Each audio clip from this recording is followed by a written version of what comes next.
Hoy, nasa karsada ka ha? Shh! Nasa karsada ka ha?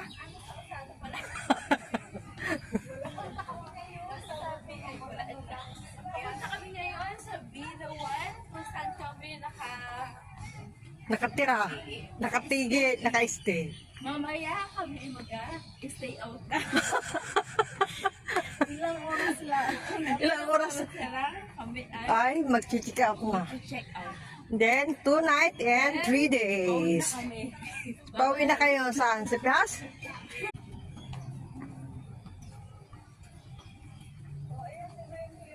Hello guys! Nandito ako ngayon sa address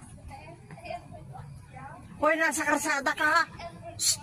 Nasa karsada ka ha?